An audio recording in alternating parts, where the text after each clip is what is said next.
It is a dark night in the big city, as a man clothed in pink with no face shuffles along an alleyway. He comes to an intersection with a coin shop and a sandwich shop. He rips the gate off of the coin shop and bursts the door down. He knows what he's looking for, and he finds it. A gold coin depicting a ship. A galleon, if you will. He runs off into the night with his treasure. Welcome to Mysteries in the Machine.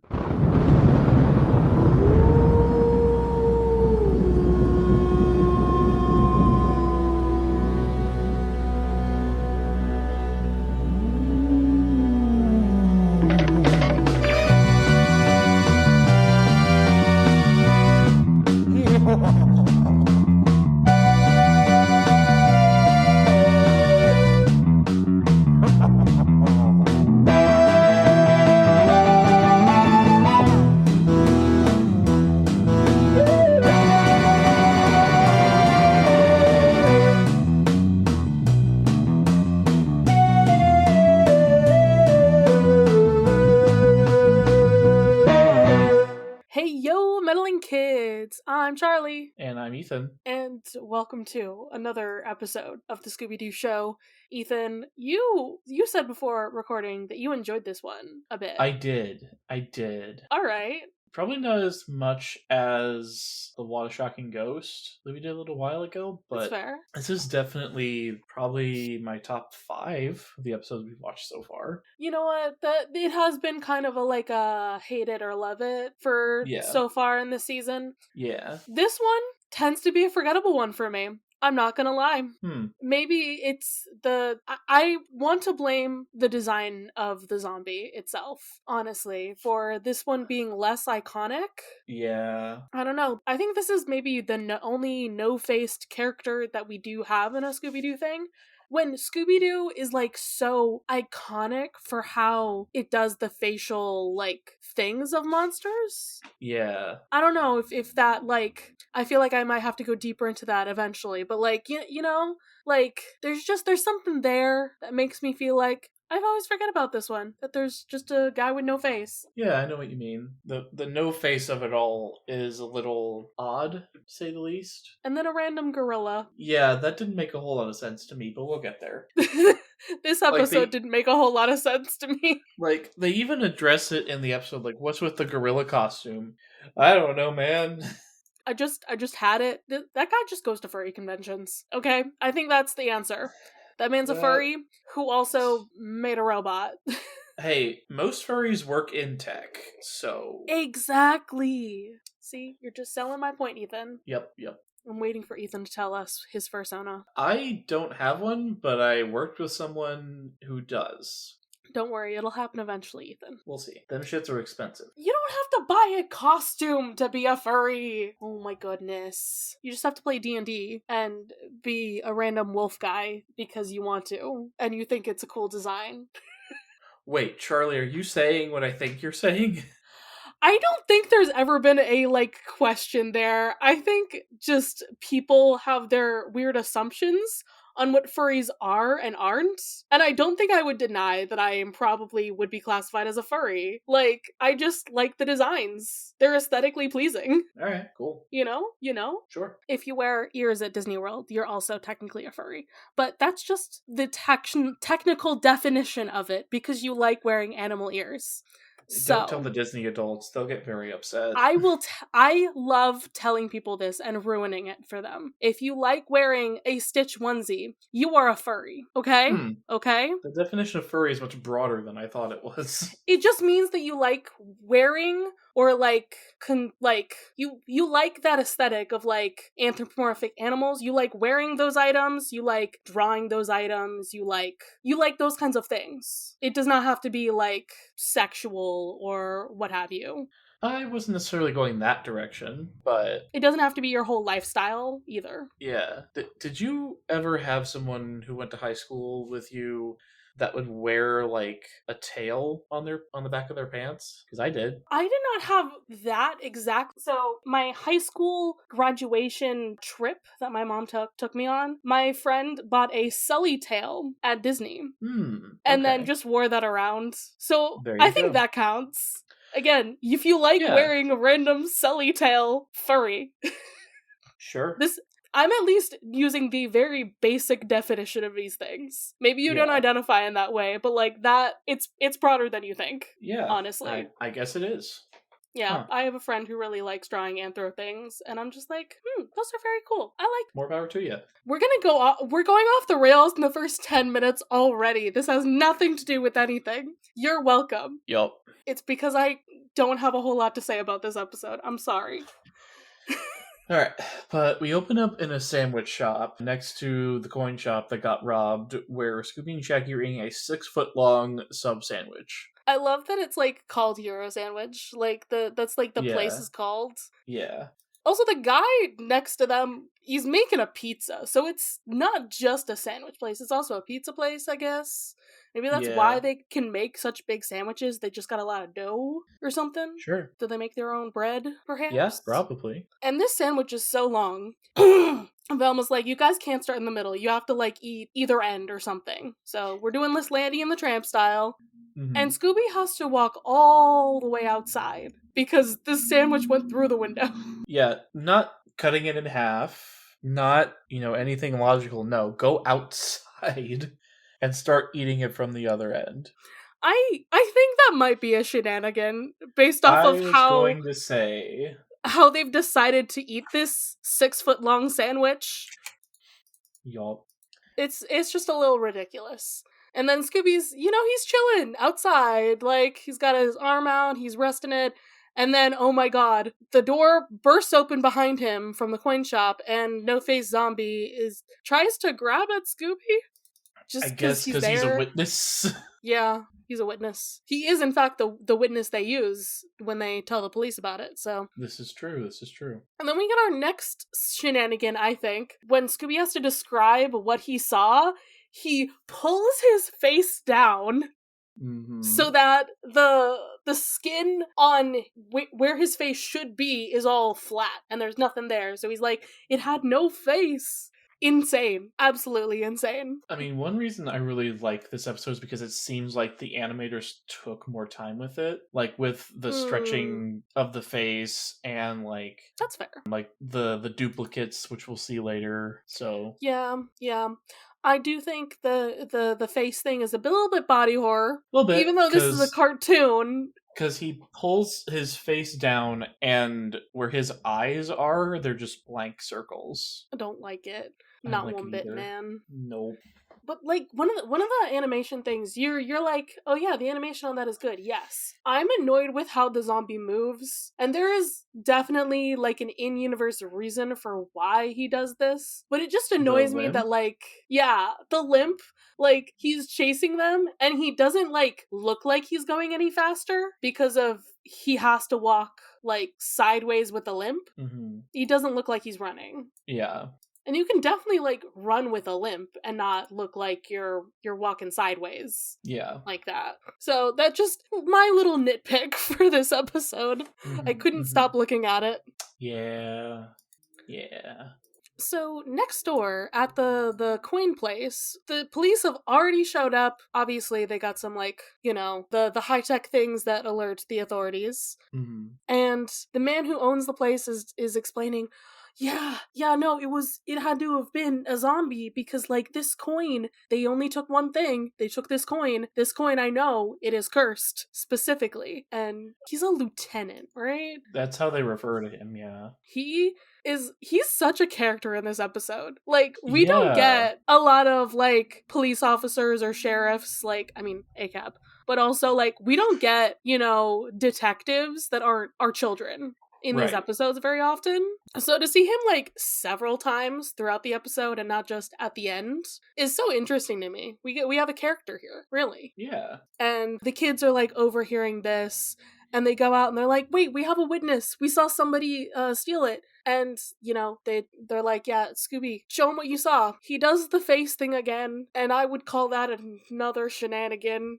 I hate it every time. Well, I don't think he does it anymore. No, I think that is the last one. But he's like, yeah, I saw a no-face zombie. He had a limp and everything. Lieutenant's like, kids, go watch TV. Go home. What are you doing here? Why are you telling me this bullshit? To be fair, that's not a wrong thing to ask of them. Because, like, these are 4 random kids and a dog you've never met. They're just trying to be helpful. I think he might see them as being in his way. True. I mean, he is still much better about, like, them helping than Sheriff Bronson Stone. Oh. The only other, like, long-term sheriff that we get, I think. I can't remember if there's any in, like, movies or anything, but not in any TV series, really, do we have continual detectives doing things. Yeah. And okay, this breaks me just a little bit. Mm-hmm. So the kids are, they're driving off, as they do. Like, yeah, maybe we'll solve this mystery, maybe we won't. This guy doesn't believe us. And who is driving next to them? It's the zombie driving a hearse. With no eyes. How? Ethan, we also know that from the ending of this episode that this is a robot. Again, how? Do we call this a shenanigan? Is We're this going to now? Because this just breaks me just a little bit. Everything that this thing does. But Scooby points him out. He's like, oh yeah, that's the zombie. Right there. So they have to follow him in the hearse. Why does he have a hearse? Because he does. We don't really get an explanation for that. No. He does not want to be followed and ends up chasing the kids for a little bit. And then, yeah, this whole car chase is like kind of shenaniganery a little bit. Yeah. Because, like, they're going in loops, and then he finally stops at the Dilly Dally Dolly Company. Mm-hmm. What a name. It's fucking wild that they decided to name the guys who own the business Dilly and Dally, because, like... I would do that. Listen, yeah. that is some D&D ass shit. That is DM pulling NPC names out of their ass levels of ridiculousness. Like, what is this place called? Okay, what sounds funny in my head? What has like a, a funny little saying that I can actually remember maybe next time? Dilly Dally Dolly Company. Okay, who owns this place? Who are we gonna talk to here? Mr. Dilly and Mr. Dally. Yep, exactly. That's what I'm going with. Don't question me.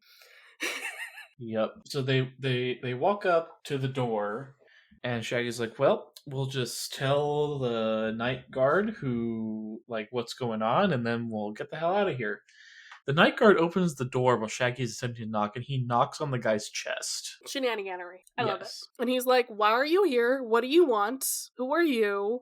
And they're like, well, there's a zombie. He stole a coin. He came in here. And he's like, you're fucking lying to me. Goodbye.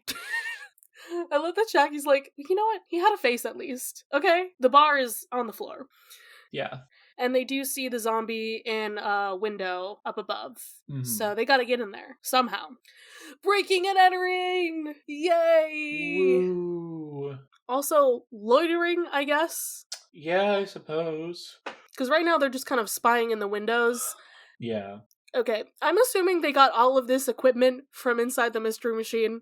This is, once again, a ladder. We just have it in the Mystery Machine. It's a different ladder than before. There's multiple ladders in the machine. A ladder, a 2x4, a mattress, a forklift for some reason. No, that belonged to the company, I think. Yeah, that was definitely from the company. And Fred and Daphne are up on a tree, like, oh, look, he's up on that floor. He's with some stuffed animals. Daphne falls onto the 2x4, and of course, Scooby was on the other end of it, so we go like, whoop! Like a little seesaw, shenanigans. Yes. That's literally how we got into the building in the Jerry Reed episode, isn't it? I believe so, yeah. Yeah. There we go. Here he is again. Jerry Reed, coming for you. He's come back to haunt us. Maybe he got me sick. Maybe that's the answer. God damn it, Jerry Reed. We make fun of you for not acting like a cartoon character and get Charlie sick. Stupid.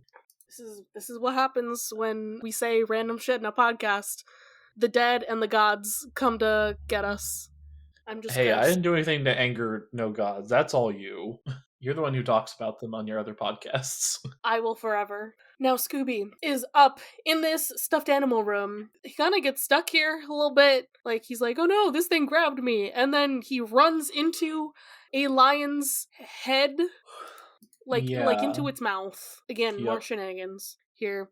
And he's like, Freddy, what happened? It's like, don't worry, it's just toys. Like, what do you see? What's going on up there?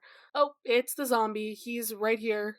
And then one of my favorite bits of the episode happens next. Why do you like the body horror? Okay, it's what he does. Okay, so listeners, what Scooby does is his teeth start to chatter in, fear, right? So he takes them out and he sits up next to this kangaroo toy trying to act like another one, and he's sitting on his chattering teeth to keep them from moving. He also says shush to his teeth. Yup. I guess because it's a cartoon, it doesn't bother me as much. There's no gore or anything. I mean, yes, there is no gore. My brain is just thinking too hard and like looking at it too much, and I'm like, that looks wrong. Nope. If I was a small child, I might think it was funny. Now, my brain is expanded too much. Mm-hmm. Meanwhile, Shaggy and Fred are trying to get up to the window. Daphne and Velma stole a forklift. Yeah, to as get one them does. up there. Daphne does her little, oh no, I did the wrong thing because I am pretty girl. Must be stilly. The sigh from Ethan, it says it all. Look, it's a trope we don't need, and I'm glad that future Superman director James Gunn wrote her as a more competent character. Yeah, and I'm like, there are places for characters like that, and there are ways to do them well that doesn't feel as annoying, Yeah. But whenever it happens to Daphne, I'm always just like, poor girl, you don't deserve this. Yeah. But she pushes Shaggy and Fred up to the window with the forklift. They're staying on top of a dumpster or a box or something. It looks like a desk. I don't know, man. It's something. But they climb in the window, and then, oh no, there's a car coming. So the boys have all gone up, but the girls gotta hide. Okay, now it looks like a box. They hide in this box, and when the car comes, they're like, who put this forklift over here? Well, let's move it back. So the forklift is driving the box into the factory, another place in the factory, so they get stuck.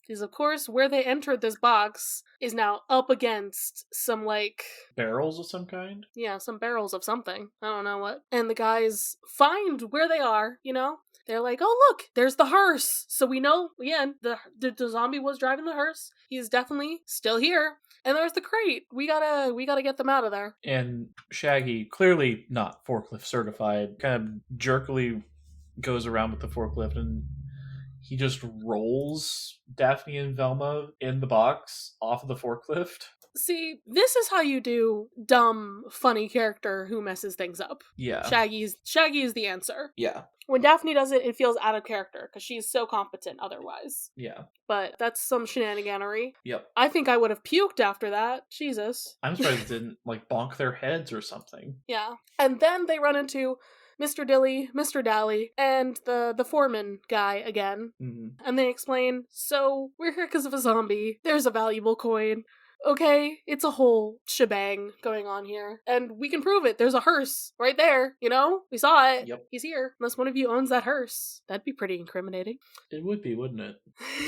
And so these three gentlemen are like, you know what? Kids, you stay here. We're gonna go check this out. Mostly because we don't believe you, but also, it's our place. We know this place better than you do. Mm-hmm. Immediately, okay, can I discern who is who? Dilly is the guy in the brown suit, I believe. Okay, so it's Mr. Dally who gets kidnapped by the zombie into a storeroom, and then we still just see the kids chilling here in this office where there's a bunch of toys. Sure. And the kangaroo comes back. Why would you have this just out and about? Why wouldn't you have a kangaroo that can also punch you in the face?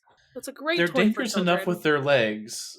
Sam, if you're listening, let us know. Do kangaroos punch or do they just kick? Well, that's a thing, isn't it, though? The boxing kangaroo, that's just a... Yeah, they definitely do, but I don't know. I haven't seen enough videos of kangaroos to know for sure, but I know they do it to each other. I don't know about to people. Yeah, I just know that's a trope.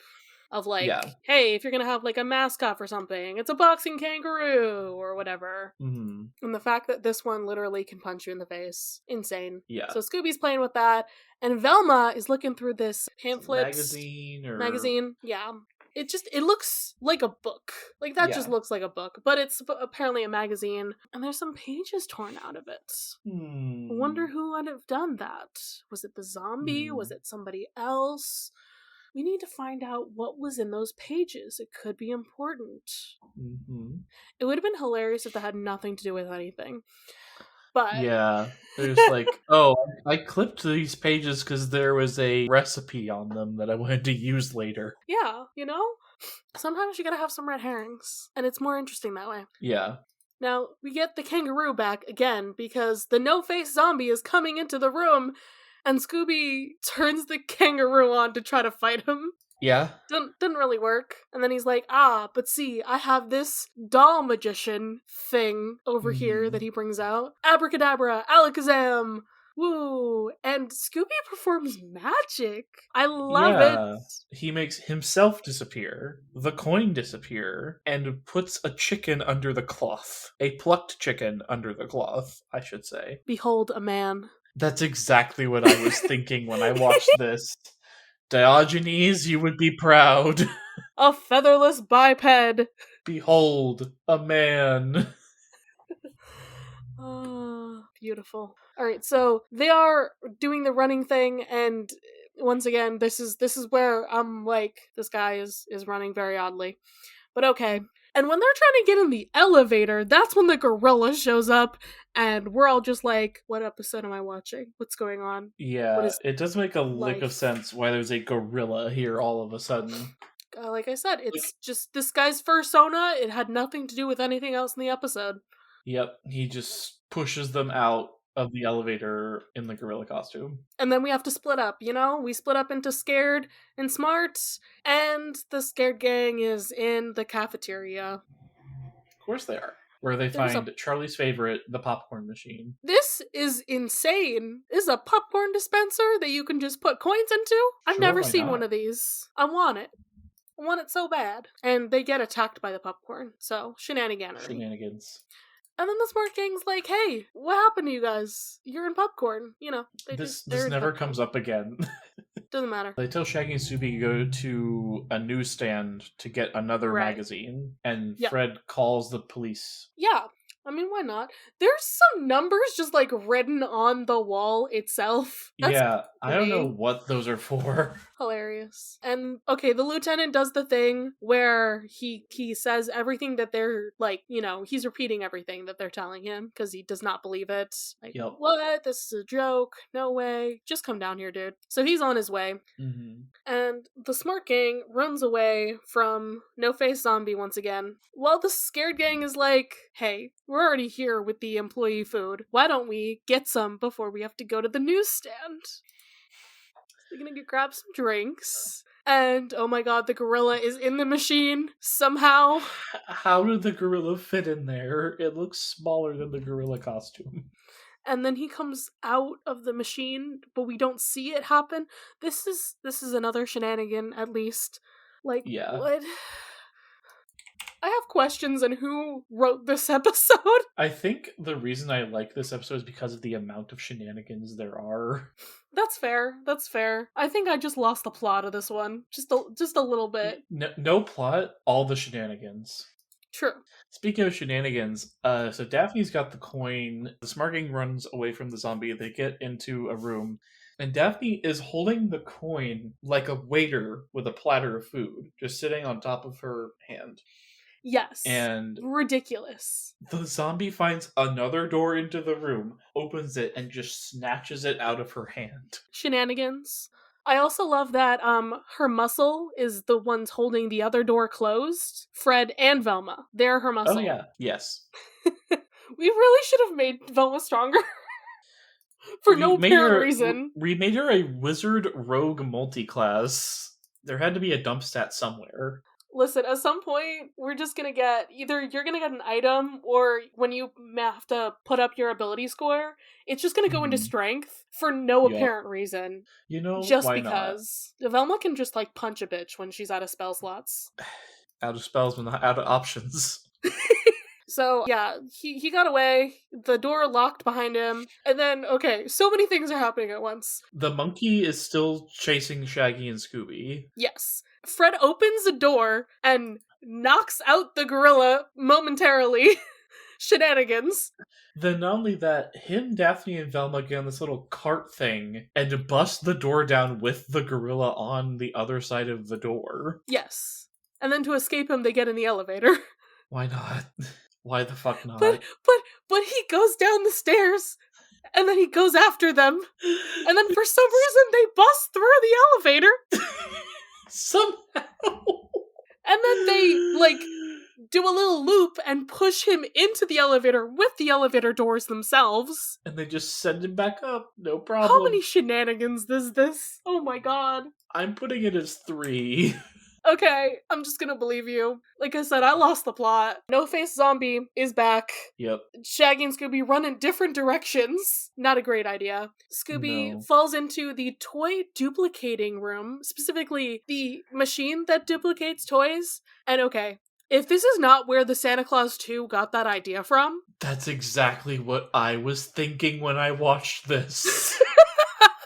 Right? Wow. Same brain cell. Yep, we both had half the brain cell today.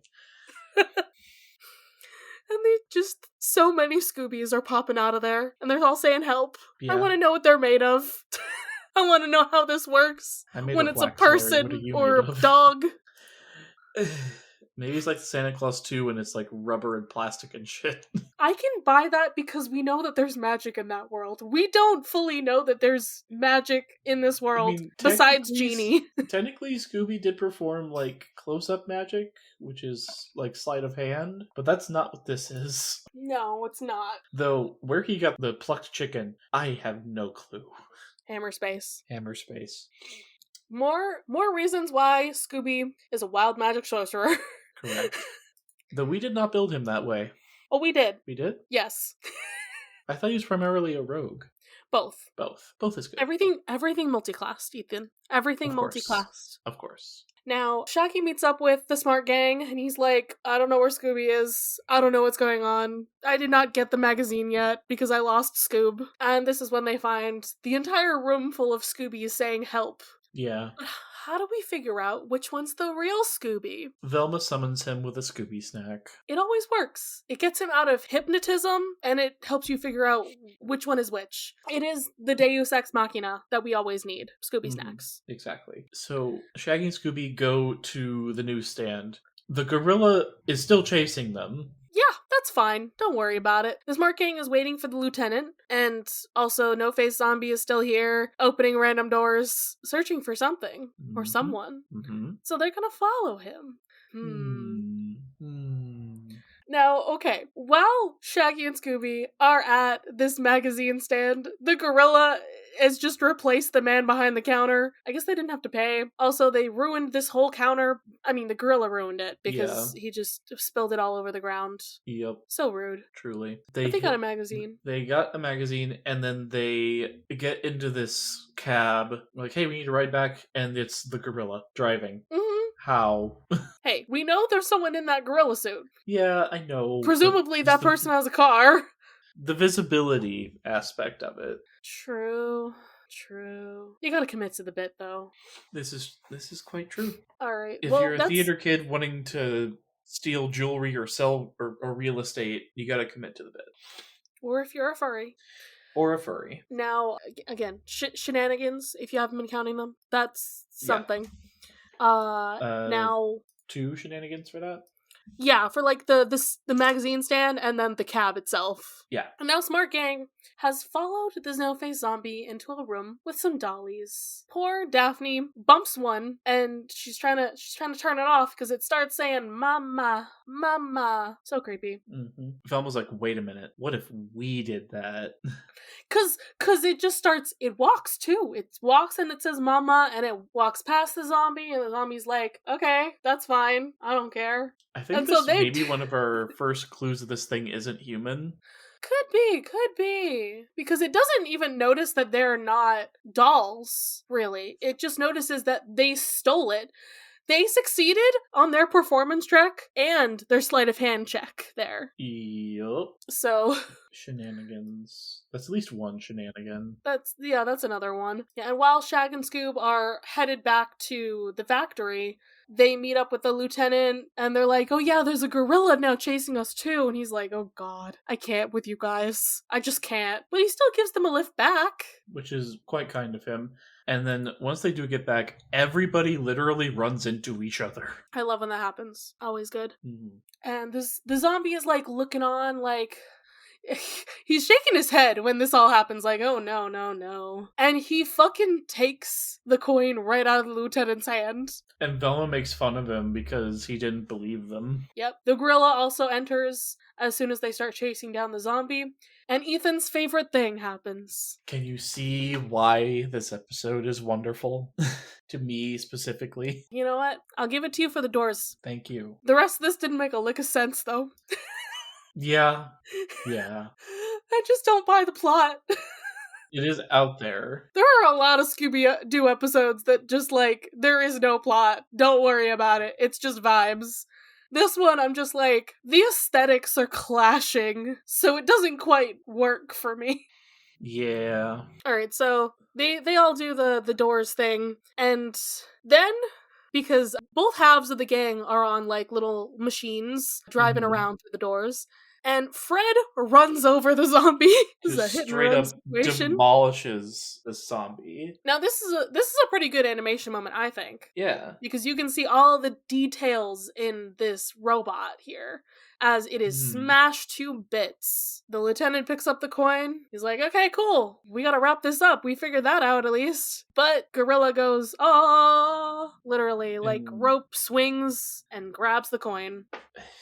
They run away. Yep, they run after the gorilla. Shaggy and Scooby are on the forklift, and they run into the elevator with the forklift. Again, second pair of elevator doors that the gang has busted down, going up and down these floors. The gorilla gets into the hearse. Scooby and Shaggy lift it up, and I guess this is our trap. Yeah, it's an okay trap. It's better than dirt. But it is better than dirt, that's true. It's, it's no Fred trap. True. And so they've caught the gorilla in this car, and we unmask him, and oh my god, it's Mr. Dilly. Dun dun dun. And Velma explains that what was in the magazine was a couple pages about the coin, and how it may have a curse on it, but the Sultan of Swahili offered $1 million for this coin. Want to know why the guy who had the coin didn't know about this? Yeah. You would think that he would know about that, considering he had the coin in his shop for who knows how long. Yeah, I don't know. But it is what it is. So Mr. Dilly was like, oh, I want to steal this coin and get that fucking money. And he built the robot, and then he had to think of an idea at last minute to get them out of this building, because he didn't expect people to follow the fucking zombie. So he put on his furry costume and followed them around. Like I said, he just had it. Yeah. So that's what it feels like. And now the employee cafeteria is just open to Shaggy and Scooby. Mr. Dally is serving them up. And, okay, all of the Scoobies, all the toy Scoobies are eating every single hamburger in the place. Why do they need to do that? Shenanigans. I have no other word for it. It's just shenanigans. God. I was just thinking about those elevator doors. Like, I just had to stop when you said, oh yeah, the second time they did that with the elevator doors, and I'm like, Dalt, if you are listening, please go through all the crimes committed by the gang. I don't know if they know we exist. Probably not, but I need someone to go through all the crimes that the Scooby gang commits. We still need to reach out to them about coming on the show. That's true. Which I'm sure they would love to do. We just need to do it. All right. Well, that about wraps it up for the episode. So, Charlie, what time is it?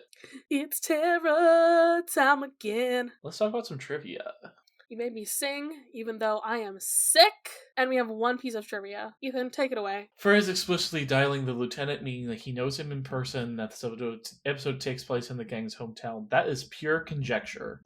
I thought he just called the police and the lieutenant picked up the phone. That is a theory. That's all that is somebody's theory. I don't buy that one whatsoever. Yeah, no, not And that here is for the that. the only thing that is on this trivia thing. So, boy howdy, I'm sorry, Ethan, I don't think anyone really cares about this episode very much. It's okay. It's fine. I will take this and I will treasure it forever because clearly nobody else will. Hey, this is inspiring me. I'm gonna have to do something with some creepy toys at the very least. Because Yep. those dollies, yeah, that's creepy unsettling. shit. Creepy shit. It's gonna Yup. have to happen. Yup. How many shenanigans did we end up with for this episode? We have a new second place, Charlie. Okay. I'm surprised I didn't make it to first, but Yeah. Scarlet and Camelot, there was so much going on, though. it's true. So how many did we land on? 26. Pretty good. That's pretty good. Now how are we rating this? Out of 5 Scooby Snacks. What are we gonna give it? The lack of plot weighs it down, but the amount of shenanigans brings it up. 3. Yeah, I would also give it a 3. All right. It's job kind of easy. mid. Yep. And now, are we on the side of Mr. Dilly, who steals this coin from a random coin shop and puts on his fursuit to keep the kids away? Ethan has no idea how to respond. Look, nothing against him for being a furry. He can do whatever he wants in his spare time. Harassing children, also known as menacing, which is a crime, is not good. Yeah, not good. And like just kind of weak sauce, honestly. Yeah. So not the strongest villain in the world. hmm. So whose side are we? Who's the coin seller that we see for 5 seconds? Do we get Did he a have a name on name? him? Let me see. I already clicked away from the page. Oops. Let me look on the trivia. Yeah, he's never given an actual name. Cause like I don't necessarily want to give it to the lieutenant. He's just funny. Yeah, I'm He's I'm just here kinda for silly. that. I'm just gonna type coin shop owner because that is what he is referred to as on the wiki. Coin shop owner. He did nothing wrong, and also he fully believed that there was a real zombie. I wish he'd showed up again. Yeah, I wish we could have seen like them giving it back to him or something, but Okay. One of those rare pairs that does not actually meet in canon. I ship Mr. Dally and Coin Shop Owner. They're just two old men doing what they love. Making toys, selling coins. You why know? not? Power couple. Power couple. So maybe that man's name is also Mr. Dally. Could very well be. Mr. Dally's husband, the coin seller. You never know. You never know. But that wraps it up for us on this episode of the Scooby-Doo Show. Now, Ethan, we're gonna have to go split up and look for clues for our next mystery. Bye-bye. Bye.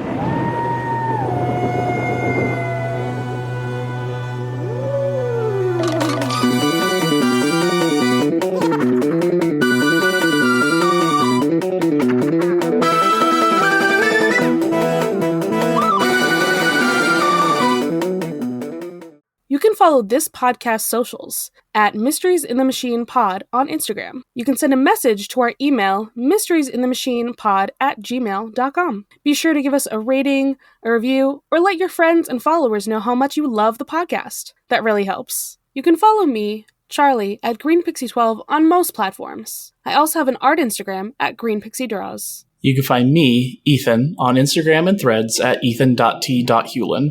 Our music was written and produced by Jason Hilton. You can find him at Negative Selections on Instagram. Gotta get all the coughs out before the record. Yeah, you and I both know they're going to happen during, though. Oh, absolutely. There's going to be cough attacks. It's going to happen Of course. at the most inopportune times. Obviously.